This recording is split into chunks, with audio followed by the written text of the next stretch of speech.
Hello అందరికీ welcome back to Anu KR vlogs. నేను మీ అనురాధ. ఈరోజు మన ఛానల్లో రెసిపీ వచ్చేసి అప్పటికప్పుడే ప్రిపేర్ చేసుకునే పునుగుల రెసిపీని చూపించబోతున్నాను. పునుగులతో పాటు టమాటో చట్నీని కూడా చూపించబోతున్నాను. బెస్ట్ కాంబినేషన్, చాలా చాలా రుచిగా ఉంటుంది. అప్పటికప్పుడే ప్రిపేర్ చేసుకోవచ్చు. బ్రేక్ఫాస్ట్కైనా, స్నాక్ అయినా, డిన్నర్కైనా పర్ఫెక్ట్గా సెట్ అవుతుంది ఈ రెసిపీ. ముందుగా ప్రాసెస్లోకి వెళ్ళిపోదాం. ఒక మిక్సింగ్ బౌల్ని తీసుకొని అందులోకి 1 కప్పు వరకు మైదా పిండిని, పావు కప్పు వరకు ఉప్మా రవ్వని యాడ్ చేసుకోవాలి. సూజీ రవ్వ, ఉప్మా రవ్వ అంటూ ఉంటారు కదా. 1/2 కప్పు వరకు పుల్లటి పెరుగుని తీసుకోవాలి. 1 కప్పు వరకు వాటర్ని కూడా యాడ్ చేసుకొని విస్కర్తో ఎక్కడ ఆపకుండా మంచి కన్సిస్టెన్సీలోకి వచ్చేంత వరకు పిండిని కలుపుకోవాలి. మనకి పిండి కలుపుకోవడంలోనే ఉంటుంది పునుగులు ఎంత బాగా వచ్చాయి అనేది. కాబట్టి ఎక్కడ ఆపకుండా ఇంకా కొన్ని వాటర్ పడతాయి. ఇప్పుడు ఇంకొకసారి 1/4 కప్పు వరకు వాటర్ని కూడా వేసేసి పిండిని మంచిగా కలుపుకోవాలి. ఒక 3 to 4 minutes అయినా ఆపకుండా పిండిని కలుపుకోవాలి. ఎక్కువగా వాటర్ ఏమీ పట్టదు. మనం ఒక కప్పు వాటర్ ముందుగా వేసాము. ఇప్పుడు 1/4 కప్పు వాటర్ వేస్తే సరిపోతుంది. ఇంతకంటే ఎక్కువ వాటర్ పట్టనే పట్టదు. కాబట్టి చూసుకొని వాటర్ని యాడ్ చేసుకోండి. పిండి కన్సిస్టెన్సీ లూజ్గా అయినా మనకి పునుగులు వేసుకోవడం రాదు. కాబట్టి ఈ విధంగా పిండి మొత్తాన్ని కలిపేసుకొని ఒక 10 నిమిషాల పాటు పక్కన ఉంచుకోవాలి. 10 నిమిషాలు పక్కన ఉంచుకోవడం వల్ల మనకి సూజీ వాటర్ని పీల్ చేసుకొని దగ్గర పడుతుంది. ఆలోపు చట్నీని ప్రిపేర్ చేసుకుందాం. ఒక ప్యాన్ని స్టవ్ పైకి పెట్టేసుకొని ఒక 2 గుప్పెడ్ల వరకు పల్లీలని వేసి మంచిగా వేయించుకోవాలి. వేయించుకున్న పల్లీని ఒక ప్లేట్లోకి తీసేసుకొని అదే ప్యాన్లోకి 2 టమాటోల్ని తీసుకున్నాను. పెద్ద సైజు 2 టమాటోలు, చిన్నవైతే ఒక 3-4 తీసుకోవచ్చు. రుచికి సరిపడా పచ్చిమిర్చిలని, చింతపండుని కూడా వేసుకుంటే ఫ్లేవర్ చాలా బాగుంటుంది. టమాటాలు మగ్గడానికి ఒక 1/2 టేబుల్ స్పూన్ వరకు ఉప్పుని వేసుకొని టమాటాలని మగ్గించుకోవాలి. ఇప్పుడు పైనుంచి ఒక 2 టేబుల్ స్పూన్ల వరకు ఆయిల్ని కూడా వేసి టమాటోలు మంచిగా మగ్గిన తర్వాత స్టవ్ ఆఫ్ చేసుకొని కంప్లీట్గా చల్లారేంత వరకు పక్కన ఉంచుకోవాలి.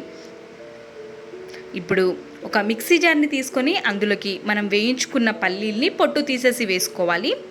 టమాటో, పచ్చిమిర్చి, చింతపండుని కూడా వేసేసి ఒక 3-4 రెబ్బలు వెల్లుల్లిని, రుచికి సరిపడా ఉప్పు, మనం టమాటోలు మగ్గడానికి కూడా వేసాము కొంచెం ఉప్పుని, కాబట్టి ఇక్కడ కూడా కొంచెం ఉప్పుని, 1/2 టేబుల్ స్పూన్ వరకు జీలకర్రని వేసుకొని వీలైనంత మెత్తగా మిక్సీ పట్టేసుకోవాలి. ఇప్పుడు పోపుని ప్రిపేర్ చేసుకుందాం. ఒక చిన్న గిన్నెని పెట్టేసుకొని అందులోకి ఒక 3-4 టేబుల్ స్పూన్ల ఆయిల్ని వేసేసుకొని పోపు దినుసులు, జీలకర్ర, ఆవాలు, మినప్పప్పు, పచ్చిశనగపప్పుని వేసేసి వీటిని మంచిగా ఫ్రై అవ్వనివ్వాలి. ఫ్రై అయిపోయిన తర్వాత 2 ఎండుమిర్చిని తుంచుకొని వేసుకోవాలి. ఒక రెబ్బ కరివేపాకుని కూడా వేసేసి పోపుని చట్నీలోకి వేసేసుకోవడమే. మంచిగా కలిపేసుకొని పక్కకు పెట్టుకొని సర్వ్ చేసుకోవచ్చు. ఇప్పుడు పిండి కూడా మంచిగా సెట్ అయిపోయింది. ఈ పిండిని కూడా ఇంకా కొద్దిసేపు ఒక 2 నిమిషాల వరకైనా మంచిగా కలుపుకోవాలి. మనం చేత్తో కంటే కూడా విస్కర్తో ఈ విధంగా కలుపుకుంటే పిండి అనేది మంచిగా సెట్ అవుతుంది. ఇప్పుడు ఇందులోకి ఒక టేబుల్ స్పూన్ ఫుల్ వరకు జీలకర్రని, ఒక చిన్న సైజ్ ఆనియన్ తరుగుని, కొత్తిమీర తరుగుని, రుచికి సరిపడ ఉప్పు, 1/2 టేబుల్ స్పూన్ వరకు వంట సోడాని కూడా వేసి ఇంకొకసారి మొత్తం కలిసిపోయే విధంగా కలుపుకోవాలి. పిండి ఎంత మంచిగా కలుపుకుంటే పునుగులు అనేవి అంత ఫ్లఫీగా, చాలా టేస్టీగా వస్తాయి. మనం పిండిని పులవనీయట్లేదు కాబట్టి పిండిని మంచిగా కలుపుకుంటే సరిపోతుంది. కొద్దిసేపు విస్కర్తో, కొద్దిసేపు చేత్తో కలుపుకొని పిండి అనేది ఇక్కడ చూసారా మనకి పునుగుల్లాగా డ్రాప్ చేయడానికి ఈజీగా వచ్చే కన్సిస్టెన్సీలో ఉండాలి.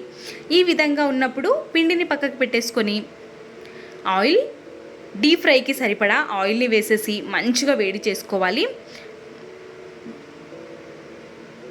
వేడిగా ఉన్న ఆయిల్లోకి వేస్తేనే మనకి పైకి తేలుతూ వస్తాయి. ఆయిల్ వేడవ్వనట్టయితే పైకి తేలవు. కాబట్టి చూసుకొని మంచి వేడిగా ఉన్నప్పుడు మాత్రమే పునుగుల్ని వేసేసుకోవాలి. చాలా ఈజీగా వేసేసుకోవచ్చు. చిట్టి చిట్టి పునుగులు వేసేసుకొని తింటే మనకి స్ట్రీట్ స్టైల్లో దొరికే టేస్ట్ కంటే ఏం మాత్రం తగ్గదు. చాలా చాలా రుచిగా ఉంటాయి. మీరు కూడా తప్పకుండా ట్రై చేయండి. ఎలా కుదిరాయో మీ వాల్యుబుల్ ఫీడ్బ్యాక్ని కమెంట్ సెక్షన్లో తెలియచేయండి. ఈ విధంగా వేసేసుకొని అన్నిటినీ ఇదే విధంగా వేసేసుకొని ఒక టిష్యూ పేపర్లోకి తీసేసుకోవడమే.